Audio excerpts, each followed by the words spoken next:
জীবনে অনেক সময় নষ্ট করেছেন, এখন ইতিহাস গড়ার সময় এসেছে। ভালো আর ভদ্র সেজে অনেক থেকেছেন, এখন সফলতার জন্য পাগল হওয়া ছাড়া আর কোনো উপায় নেই আপনার কাছে। Reset, restart, রিফোকাস।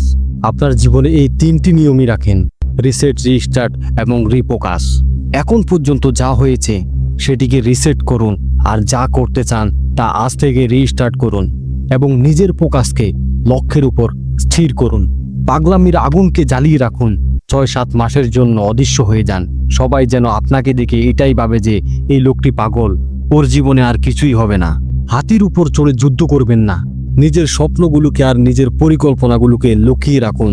লোকের সামনে পাগলের মতো আচরণ করুন, কোনো সমস্যা নেই। লোকে আপনাকে পাগল ভাবুক, এতে আপনারই লাভ, কারণ তারা আপনার সময় নষ্ট করবে না। কখনো কাউকে নিজের স্বপ্নের কথা বলবেন না। এই দুনিয়ার সময় আপনাকে বিরক্ত করার জন্য, আপনাকে নিচে ফেলার জন্য তৈরি হয়ে আছে, কিন্তু এই দুনিয়া কখনো পাগলের সঙ্গে লাগতে যায় না।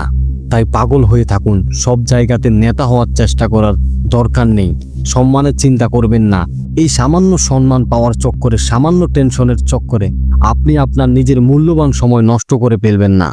যখন সফল হবেন তখন এর চেয়ে বহুগুণ সম্মান নিজে থেকেই পেয়ে যাবেন। বুদ্ধিমান হওয়ার দরকার নেই ভাই, কারণ বুদ্ধিমান লোকেরা ইতিহাস তৈরি করতে পারে না। বুদ্ধিমান লোকের মধ্যে জেদের অভাব থাকে।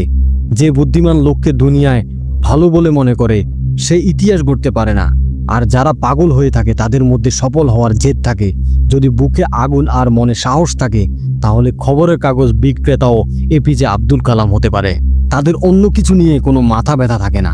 তাদের পোশাকের প্যাশন নিয়ে ভাবতে হয় না, পালতু কেনাকাটা করতে হয় না, বা সোশ্যাল মিডিয়ায় জনপ্রিয় হওয়ার শখও থাকে না। কে তাদের সম্পর্কে কি ভাবছে তাতে তাদের কিচ্ছু যায় আসে না। তাদের শুধু পড়তে হয়, পরিশ্রম করতে হয়, সফল হতে হয়, বাকি সব তারা পরে দেখে নেবে। আপনি যদি সঠিক পথে থাকেন, নিজের কাজ নিয়ে থাকেন, স্বপ্ন পূরণের জন্য পরিশ্রম করেন, কাউকে অকারণে সময় না দেন, তাহলে লোকেরা আপনাকে 100% ভুল বলবেই। তাদের বলতে দিন। আপনি নিজের জায়গায় সঠিক থাকুন। সময় এলে সময় নিজেই তার প্রমাণ দেবে। কারো সামনে নিজেকে সঠিক প্রমাণ করার দরকার নেই। পাগল হয়ে থাকাতেই মঙ্গল।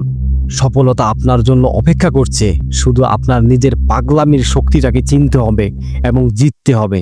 নিজের খেয়াল রাখুন আর এতটা নিষ্ঠার সাথে পরিশ্রম করুন যাতে শুধু আপনার মহল্লা নয়, সারা দেশের মানুষের মুখে মুখে আপনার নাম থাকে।